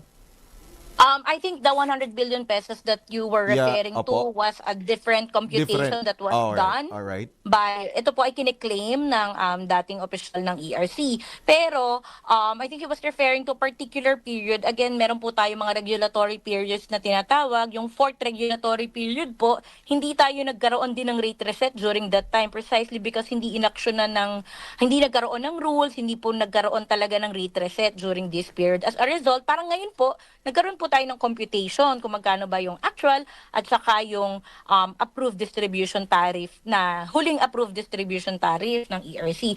So for that period, sir, nakapag-refund na po tayo, no? Again, alinsunod sa mga series of orders ng ERC, I think for that period, totaling 40 billion po ng refund natin. If I'm not mistaken, that's between 2019 to 2022 po na ipinatupad natin. So tapos na yon, case closed na, nasa 5th regulatory period na po tayo, na yung lapse period for the 5th regulatory period, and yun naman po itong basis nitong 20 billion po this time. Opo. Ma'am, tama ho. Meron ho kasing reaction ho dito, Senator Risa Ontiveros, na naliliitan ho siya doon sa refund. Tama? 20 or 11 ho centavos per kilowatt hour. The average, sir, yes, the average is around 12 centavos per kilowatt hour, and for residential customers, that's 20 centavos per kilowatt hour. Again, sir, nag-provide naman po kami ng computation. Malinaw mo naman po ito. In fact, final natin ito sa ERC, and itong application na ito, pinasa natin last January. Ongoing pa din po yung hearing. Ibig sabihin, bagamat nag-grant na ng provisional authority ang ERC, ay patuloy pa rin po itong nire-review, and meron pa pong final determination ng ERC. Okay. So possible magbago pa, ma'am? Posible pong magkaroon pa po ng adjustment itong refund. Ayun. Yun ang gusto naman naming magkaroon ng linaw yung kung possible yung adjustment. So ang finality, kailan ho kaya ito maifa-finalize, ma'am, para ho sa kabatiran po natin, no? Natin po mga consumer. Opo, no. On that end, kung kailan hindi ko po masasabi, no, depende yan sa magiging takbo ng mga ongoing review at pagdinig na ginagawa ng ERC. But makakaasa naman po kayo. I think what happened here was that ipinatupad lang po agad, nag-grant po agad ng provisional authority dahil ang gusto po ng Meralco at gusto rin ng ERC ay agad-agad na mapakinabangan na po ng ating mga customers itong ina-apply na refund na ito. But again, ongoing pa po ang review process, and katulad ng nabanggit ko, in fact, magkakaroon pa po kami ng supplemental application for the remaining period ng lapse period. Opo. And yun po, all of this will be taken into consideration by our regulator to determine kung ano po ba yung final amount. Alright. Makakaasa naman po ang ating mga customers na kami naman po yung mga ganitong impormasyon ay ipinapagpaalam po namin agad, and kami po, we're very cooperative. We go through the correct process po, and kung merong mga questions sa hearings ay sinasagot naman po namin yan. Opo, alright. Naku, sige po, Miss Claire, sa susunod po muli na episode, kung may mga pagbabago pa, no? Kung may mga ano pa, mga adjustments pa na aabangan ho tayo at mga announcement po ninyo sa Meralco. Marami pong salamat, Miss Claire. Magandang umaga po. Maraming salamat din po, Sir Drew. Magandang umaga po sa inyo. Maraming salamat po at more power sa Meralco. Inyo pong napakinggan ang tinig po. Yan po, si Ms. Claire Feliciano muli, ang Public Relations Head ng Meralco. Pasada Balita. Papasukin mo natin itong nagmamadaling balita. Ayan. DWIZ Flash Report. Kailan lang, meron din nag-resign. Ngayon naman, MRT3 General Manager Oscar Bongon inalis na sa pwesto. Para sa karagdagang detalye, manatiling ayan, tanggapin natin ang ulat mula kay Mamaya pa. Abangan natin yan. No? So, inalis na pala ho sa pwesto. Pero di ba na merong statement, merong pahayag itong si Secretary Vince Dizon ng DOTR na kanya nang pinagsasubmit ng resignation itong mga opisyal ho ng DOTR. Mga nadatnan niya. Maitanaga siya courtesy resignation. Antabayanan ho natin kung ano ho ang mga iba pang mga kaganapan dyan po sa DOTR. Pasada Balita. Samantala, tumanggap po tayo ng pag-uulat mula sa labas ng himpilan. Arestadong Chinese illegal alien nakadetine at ipinoproseso na ang deportation. Live report mula kay Patrol 24. Ayun, babalikan na lamang natin yung pag-ulat ni Guyang June Samson. Hinggil nga dito sa pagproseso ng mga illegal Chinese Chinese illegal alien. Sige.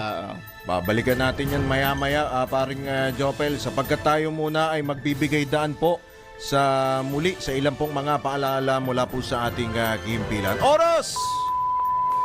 Akalain mo, Aling Bet Samson, 25 sandali makalipas po ang pandesal ni Bet Samson, alas 7:25. Oras hatid sa inyo ng PhilHealth para sa bawat Filipino.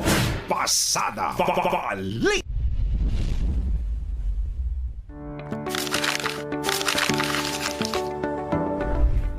Do you have a gambling problem?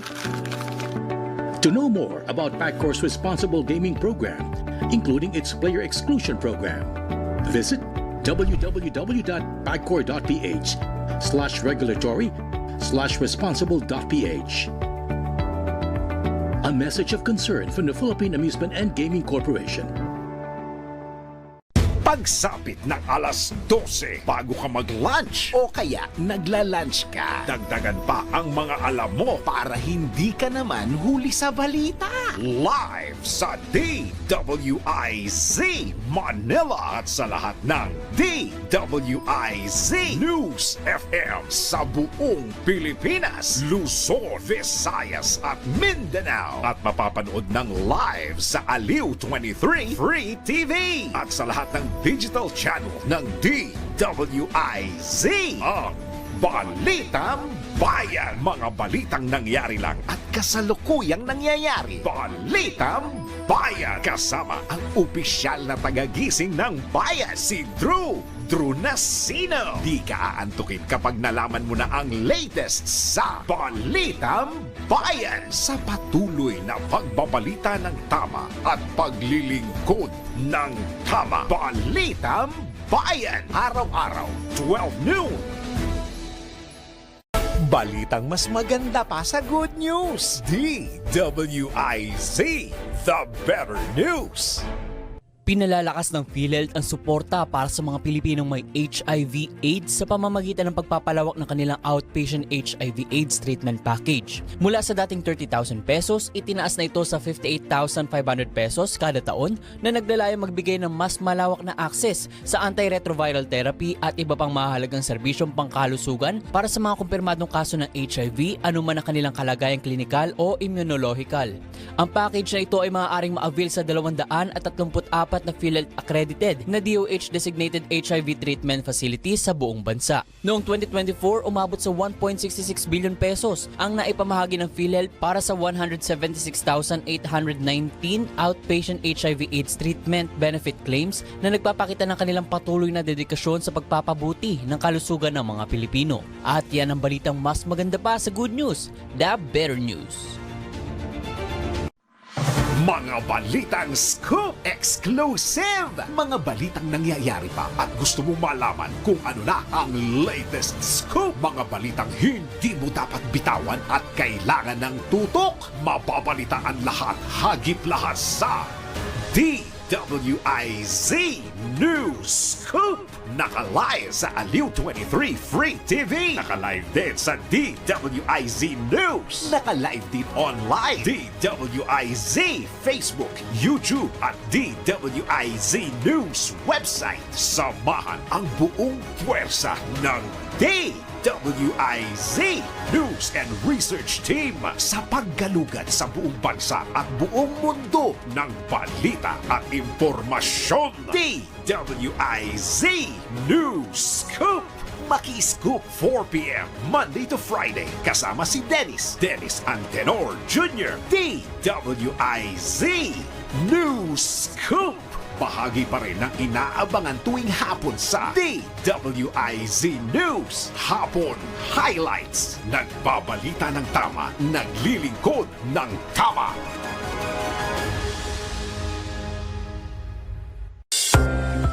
Kayang-kaya mo ang kahit na ano kung ikaw mismo ang gagawa nito. Let's learn new things sa DIY Do It Yourself. Matagal ka na bang nag-apply for national ID at hanggang ngayon waiting ka pa rin na ito'y dumating? Don't worry! Alam mo ba na maaari kang kumuha ng electronic copy ng iyong PhilSys ID for free? Step 1. Sa browser, itype ang trn-verifier.philsys.gov.ph para mapunta sa appoint system ng ePhilID. Step 2. I-enter ang transaction number na makikita sa transaction slip na iyong natanggap sa Step 2 ng Registration for National ID. Step 3. Punan ang mga hinihinging impormasyon at ilagay kung saang branch mo nais i-claim ang electronic PhilSys ID. Step 4. I-print ang appointment slip na ipapadala sa iyong email. At Step 5. Pumunta sa oras at araw ng iyong appointment at huwag kalimutang dalhin ang mga requirement. Gets mo ba? Sige nga, do it yourself!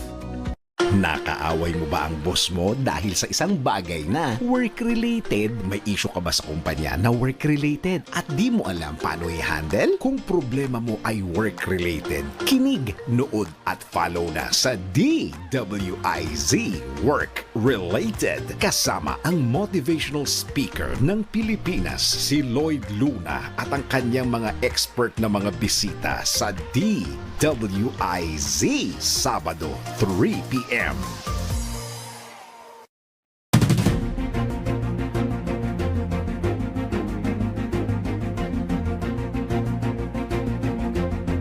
Ambala, John Bell, John Ibanez at Jobel Peleño. Pasada Balita. Tayo po nasa huling bahagi na po ng Pasada Balita sa oras na ganap na alas 7:31 na po ng morning sa pagpapatuloy pa rin ng ilang pa mga balita. Pasada Balita.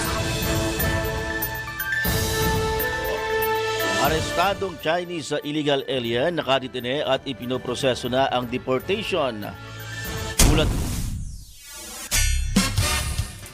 Ulat atid ni Patrol 24 June Samson. Pansamantalang nakakustodiya ngayon sa Immigration Detention Facility sa Taguig City ang arestadong Chinese national habang ipinoproseso ang kanyang deportation. Ang overstaying na si Jiang Fang Yuan 47 years old ay naaresto ng mga operatiba ng BI sa barangay Batsiaraw, Anda, Pangasinan. Ay napatunayang wala ng pasaporte kaya naharap siya ngayon sa kasong paglabag sa Section 37 ng Philippine Immigration Act. Ang operasyong ito ay bahagi ng pagsusumikap ng gobyerno na ipatupad ang mga batas kaugnay sa immigration law para mapanatili ang seguridad ng bansa. Bukod dyan ay mas pinalakas anya ng BI ang pagbabantay sa mga border o sa mga hangganan at pagtugis sa mga banyaga na illegal na naninirahan dito sa Pilipinas. Patrol 24, June Samson para sa Pilang May Todong Lakas, DWIZ. Nagbabalita ng tama, naglilingkod ng tama. Kapag may bagong balita, naka-on air, agad-agad, DWIZ Patrol Report. Sa pagpapatuloy pa rin ng ilang pa mga balita, itinanggi ng Malacanang na hindi natutugunan ang pangangailangan medikal ni dating Pangulong Rodrigo Duterte habang nakakulong ito sa ICC Detention Facility sa The Hague, Netherlands. Kasunod ito ng pahayag ni Senador Christopher Bongo na tila hindi na ibibigay ang mga gamot ng dating Pangulo dahil nakitaan niya sa first appearance nito sa pre-trial chamber ng ICC na nanghihina. Ayon kay Palace Press Officer Undersecretary Claire Castro, opinion lamang ito ng senador na hindi rin naman mismo kasama ng dating Pangulo. Mismong mga doktor na anya ng ICC nagpatunay na mentally aware at mentally fit ang dating presidente habang mayroon ding nakatalagang doktor na nagbabantay sa kalusugan nito. Pasada Balita. Itinanggi naman ng Philippine National Police na magkakasa sila ng raid sa bahay ni dating Pangulong Rodrigo Duterte sa lungsod ng Davao. Kasunod ito ng payag ni Davao City Mayor Sebastian Basti Duterte na huhulog o hahalugugin ng pulisya ang bahay ng ama nito na si dating Pangulong Duterte. Gayunman sinabi ni PNP spokesperson Brigadier General Jane Fajardo sa DWIZ na wala silang idineploy na PNP personnel para magsagawa ng house raid sa bahay ng dating Pangulo. Dati na pong nandoon po na mga post po ng pulis po natin. Opo. Na magmula po na maging presidente ang ating dating Pangulo hanggang siya po ay matapos na ang termino ay minentain po natin yung police post po doon. But other than that po ay wala po tayong dineploy na additional personnel and much more. Hindi rin pwede po totoo na ni-raid o i-raid po natin bahay po ng ating dating Pangulo. Bagamat nirirespeto ng PNP ang sigaw ng mga taga-suporta ng dating Pangulo, tiniyak ni Brigadier General Fajardo na mahigpit nilang babantayan ang mga lugar kung saan isinasagawa ang demonstrasyon o protesta.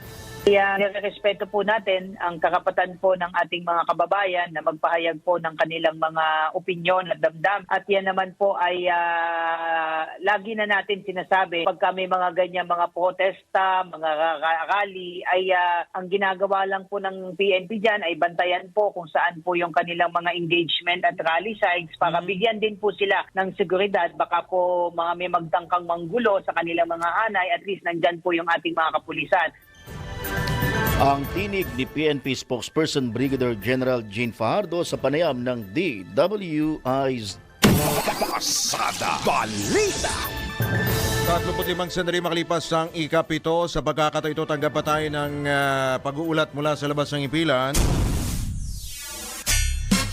Pagtugon sa gender gap sa larangan ng cybersecurity, tinututukan na ng pamahalaan. Idetalye mo, Patrol 13, Gilbert Perdes. Tinututukan ngayon ng pamahalaan ang pagtugon sa gender gap sa cybersecurity. Sa Bagong Pilipinas ngayon, sinabi ni Cybercrime Investigation and Coordinating Center Executive Director at Undersecretary Alexander Ramos na 20 na mga kababaihan ang matagumpay na nagtapos sa Advanced Digital Forensics Courses na isinagawa ng CICC at iba pang ahensya ng gobyerno.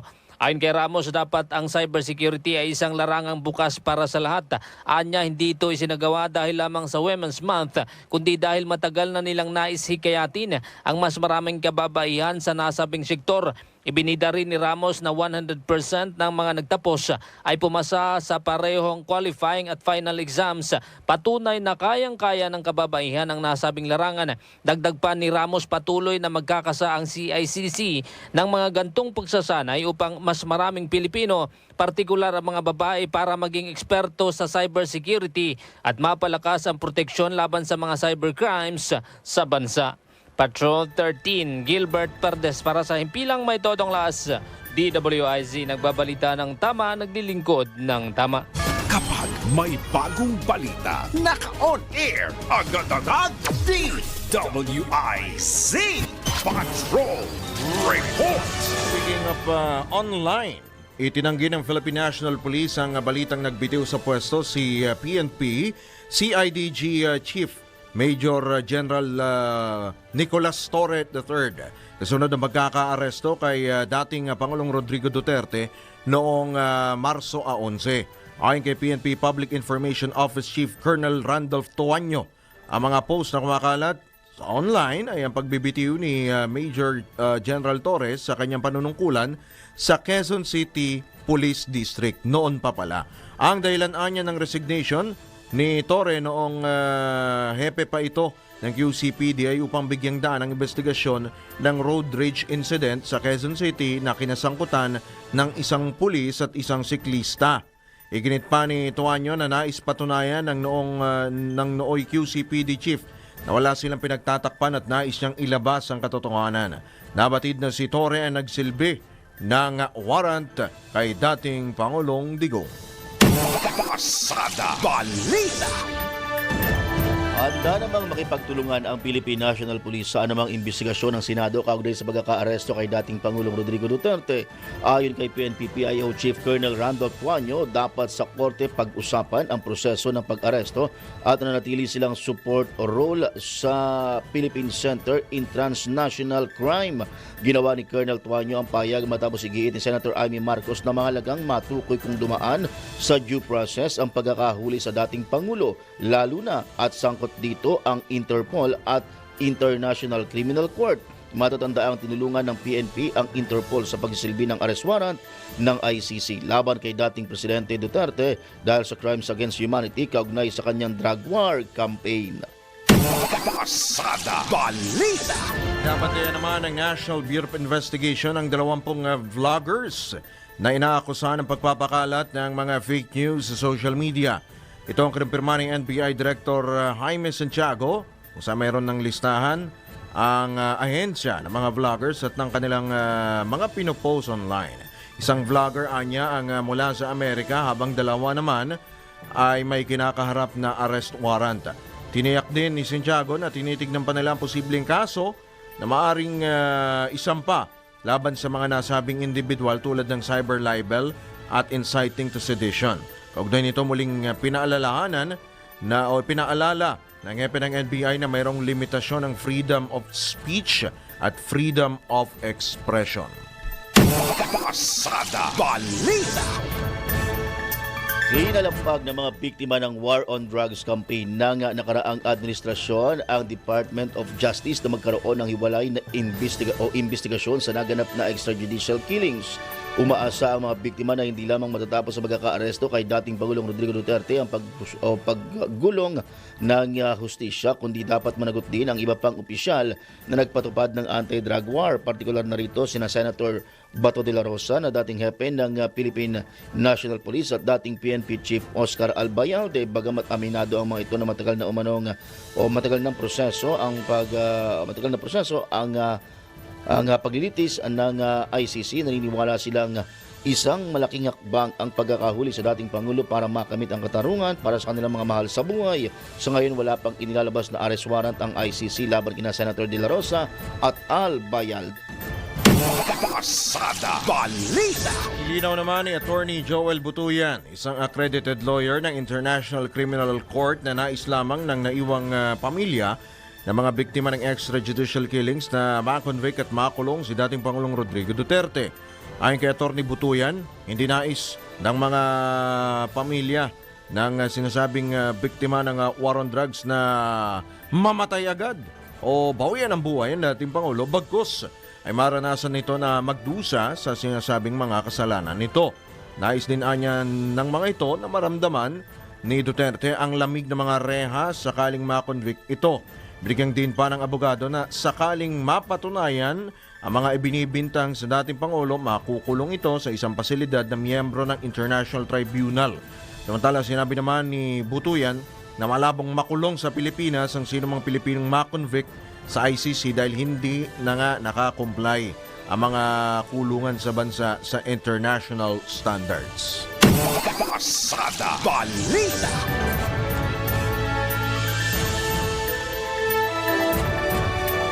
Iginiit ng palasyo na habang buhay na tatanawin o tatanong ng utang na loob ang pamilya ni Pangulong Ferdinand Marcos kay dating Pangulong Rodrigo Duterte sa pagpapalibing nito kay dating Pangulong Ferdinand Marcos Sr. sa libingan ng mga bayani. Ito ang nilalaman ng sulat ng Pangulo na nooy senador pa lamang nang magpasalamat sa dating Pangulo noong 2016.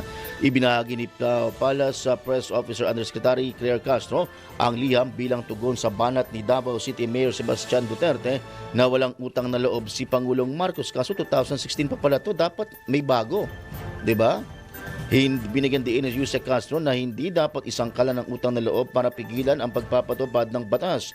Hindi aniya dahil naging magkaibigan ang dalawa, tatry rin ng Pangulo ang konstitusyon. Sa ngayon, pala isipan sa palasyo kung utang na loob rin kaya ang dahilan ni dating Pangulong Duterte nang italaga ang isang Chinese national bilang economic advisor. Binabanggit ata dito si Michael Yang. Michael Yang. Pero dapat na wala pa rin. Missing ang ano ko doon dapat siguro saan? ang tanungan ng iba ng mga dapat hinabol na ng kasalukuyang administrasyon. Where is kasi Michael Yang? Pwede naman siguro hanapin, pare. Nahanap nga yung mga si Attorney Harry Roque nga nasa Netherlands. Sa tingin ko naman pwede nilang mahabol. Pwede naman. Makasuhan din to ngayong sila na yung hindi na nakaupo ang dating Pangulo. Alright, eto. Sa iba pa hong balita. Pasada Balita. Latest po mula sa Filipino Mirror. Magsasagawa ng investigasyon ang Department of Agriculture bunsod ng law compliance ng pork retailers sa ipinatupad na maximum suggested retail price ng ahensya. Ayon kay Agriculture Assistant Secretary Arnel de Mesa, 20% lamang mula sa 170 retailers ang tumalima sa MSRP. Sa makatuwid, parang sa palengke, nilangaw po ang MSRP. Sa ipinatupad na MSRP, papalo na lamang dapat ang presyo sa 380 pesos kada kilo po ng yempo. Habang yung pigi po at may hampa ay nasa 350 pesos kada kilo na lamang yung pigi. Gayunman, sinabi ni Asek Mendoza na hindi mabilis ang naging pagpapatupad dahil 1 linggo pa lamang ang nakalilipas. Nauna nang iginit ng ilang retailers ang kanilang pangamba sa pagkalugi sa oras na sumunod sila sa nasabing kautusan, yung pagpapatupad ng MSRP dahil magiging mas mataas na ang farm gate price ng baboy. Pasada Balita. Nababahala ang Moro Islamic Liberation Front o MILF sa pagbabago sa liderato at membership ng Bangsamoro Transition Authority, kabilang na ang pagkakatalaga kay Abdul Rauf Makakua bilang bagong interim chief minister ng Bangsamoro Autonomous Region in Muslim Mindanao o BARMM. Inisyu ng MILF Central Committee ang payag matapos magkasa ng Consultative Committee kung saan tinalakay ang pagbabago sa liderato at epekto nito sa implementasyon ng Comprehensive Agreement on the Bangsamoro o CAB. Ipinunto ng komite na 35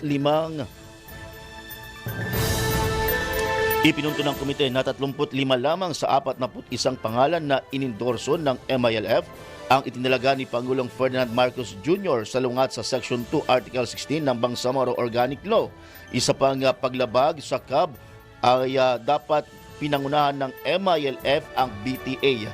Bagay na hindi nangyari kaya't nababahala ang MILF sa integridad ng transition period at commitment ng mga partido sa peace agreement. Pasada Balita. Oras 14 na minuto na lamang po bago sumapit ang ganap na alas 8. Oras hatid sa inyo ng PhilHealth para sa bawat Filipino. That time check was brought to you by Bingo Plus. Download Bingo Plus app now in Google Play and App Store for a chance to win up to 312 million pesos jackpot prize. Visit bingoplus.com to learn more. With Bingo Plus, bingo sa saya, plus sa panalo. Pasada, Tambala, John Bell, John Ibanez at Jobel Pelenyo. Pasada, Balita.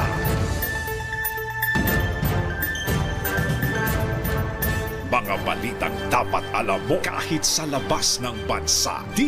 DWIZ, Balita sa ibang bansa.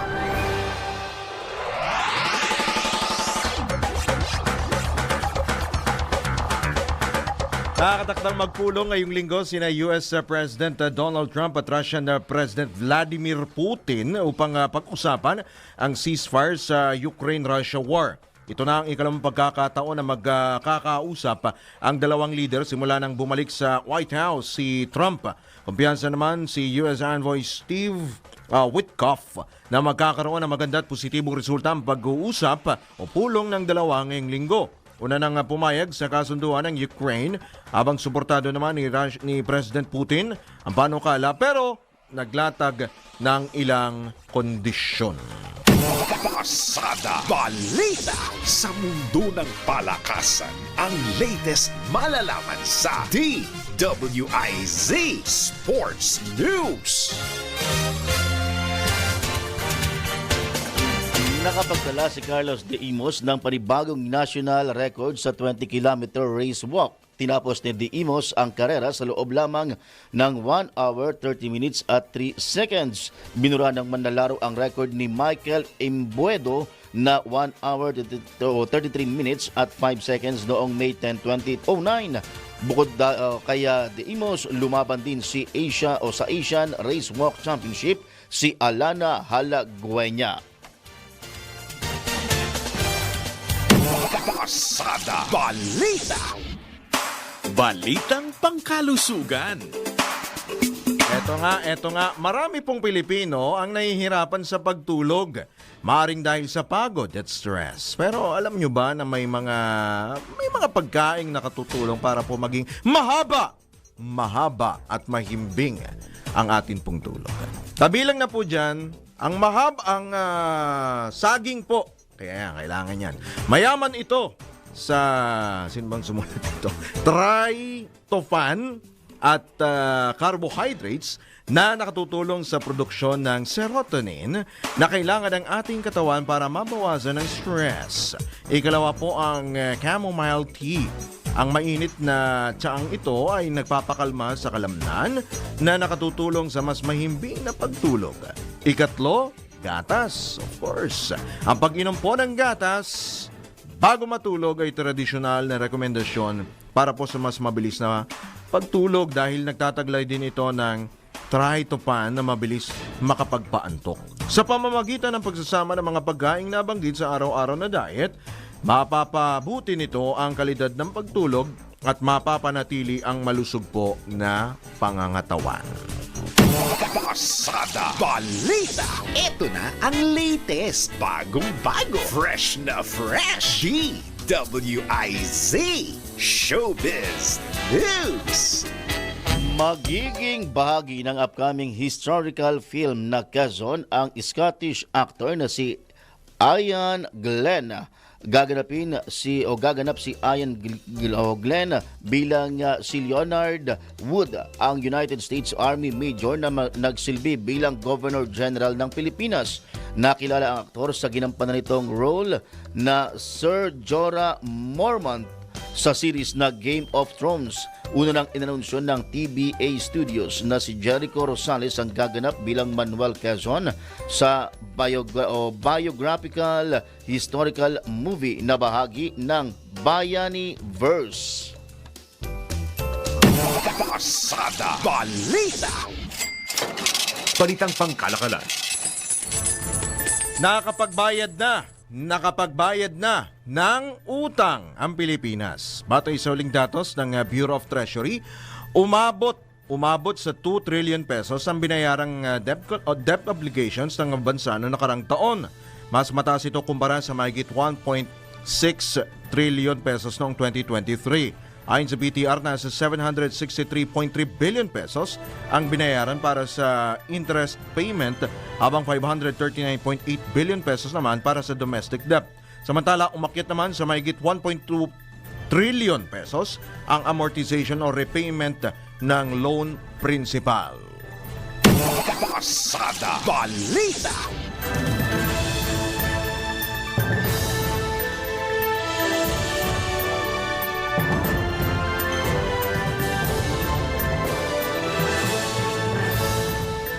Nagbabala si San Miguel Corporation CEO Ramon Ang sa publiko laban sa mga peking news article at deepfake videos na pinagmumukhang nag-endorso siya ng isang investment opportunity. Ayon kay Ang, ginagamit ng scammers ang isa sa kanyang mga lumang interview para linlangin ang publiko na makapagbibigay ito ng $1,000 o katumbas ng 175,000 na kita kada linggo. At giit ng business tycoon, isa itong scam at hindi siya nag-endorso o mag-i-endorso ng anumang online opportunity. Pinapaalalahanan ni Ang publiko na huwag makipag-ugnayan sa sinumang magpapakilala ng taga-SMC ng walang proper verification, gayon din sa mga kahinahinalang social media posts, messages o pages at pagbabahagi ng personal na impormasyon via online. Pasada Balita. Bago lamang po natin itong good news dahil opisyal na pong sinimula ng Philinvest Land Incorporated ang construction po ng bago pong latest po na addition sa Futura Monte Building B. Ginawa ang groundbreaking sa kahabaan po ng Rojas Avenue sa Barangay Triangulo, Naga City sa Camp-Sur na dinaluhan ng FLI executive sellers at local government units sa pagtatayo ng kanilang ikalawang gusali. Nagbubukas ang Futura Monte ng mas marami pang pinto para sa mga taga-Naga na makamit ng kanilang pangarap sa modern city home. Idinisenyo mga ito para sa komportableng pamumuhay ng mga residente, kung saan 60% ng property ay inilaan sa open spaces at refreshing amenities. Bukod sa Futura Monte Clubhouse, sa best place para sa mahalagang live events, mayroon din itong game room para sa full-time entertainment at fitness gym para mapanatili ang active lifestyle. Dahil malapit ito sa iba pang essential establishment, talaga namang Futura Monte ang ideal place para sa mga gusto nang mag-settle down, ipursige ang kanilang passion sa buhay at magsimula ng sariling pamilya. Pasada Balita. At yan po tayo pansamantala pong nagpapaalam sa ngalan po ng mga buong tropa ng DWIZ LU Channel 23 at sa ngalan din po ni John Ibanez. Kami po ang inyong mga naging tagapagatid balita. Drew Nasino nagbabalita ng tama. Jopel Belanyo naglilingkod ng tama. Susunod na, karambola! Ang mga balita, dudublihin ang pasada. Ang mga kontrobersyal, mga viral, mga trending na mga tao. Dalawang mas matinding papasadahan. Mga pangyayaring nakikita sa kalsada. Live na papasadahan. Tambalang John Ibanez at Jopel Pelenyo. Doble ang lakas, doble ang tindi. DWIZ Pasada Balita sa DWIZ News, DWIZ News TV at Aliw Channel 23 at sa digital channels ng DWIZ. Huwag magpapaiwan para huwag maunahan. Pasada Balita.